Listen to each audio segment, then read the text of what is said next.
జంగారెడ్డిగూడెంలో పలు విద్యా సంస్థల ఆధ్వర్యంలో 78వ స్వాతంత్ర దినోత్సవ కార్యక్రమాలు నిర్వహించారు. విద్యా వికాస్ మెయిన్ క్యాంపస్ నందు స్వాతంత్ర దినోత్సవ సంబరాలు అంబరాన్నంటాయి.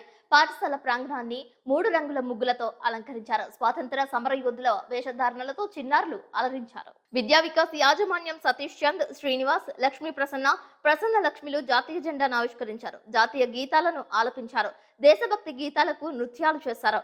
దేశ ప్రధాని నరేంద్ర మోదీ చెప్పినట్లుగా వికసిత్ భారత్ దిశగా ప్రతి ఒక్కరూ పయనించాలని ఉపన్యసించారు. కష్టపడి చదివి దేశభక్తి కలిగి దేశాభివృద్ధిలో యువత భాగస్వామ్యం కావాలని పిలుపునిచ్చారు. వివిధ సాంస్కృతిక కార్యక్రమాలు అలరించాయి.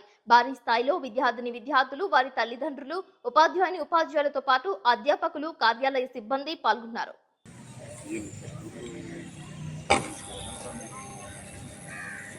Members to hoist the flag. Let us all gaze at our fluttering flag in awe. Sir.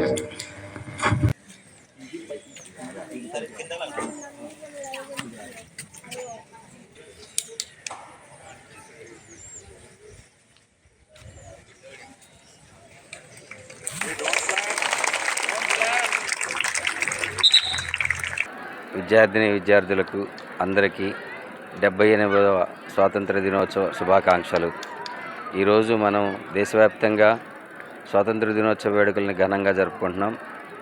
దీనికి ప్రధాన కారణమైనటువంటి గాంధీ మహాత్ముడు, నెహ్రూ, సర్దార్ వల్లభాయ్ పటేల్, సుభాష్ చంద్రబోస్ మొదలైన ప్రముఖుల్ని మనం గుర్తించి వారు చేసినటువంటి సేవల ఫలితంగానే మనకి ఈ స్వతంత్రం సిద్ధించింది.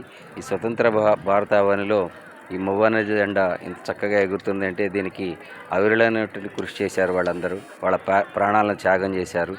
సో భారతావని ఇంత చక్కగా అభివృద్ధి చెందుతూ ప్రపంచంలోనే మంచి ప్రముఖమైనటువంటి దేశంగా రూపాంతరం చెందుతుంది. దీనికి కృషి చేసినటువంటి అందరికీ, అలానే విద్యార్థులకు ముఖ్యంగా మా సూచనలు చక్కగా చదువుకొని దేశానికి సేవ చేయాలని కోరుకుంటూ రాజకీయంగా కానీ లేదా ఎవరికి ఎన్నుకున్న రంగంలో వాళ్ళు చక్కటి సేవలు అందించి దేశ అభివృద్ధికి పాటుపడతారని ఆకాంక్షిస్తున్నాం. Thank you.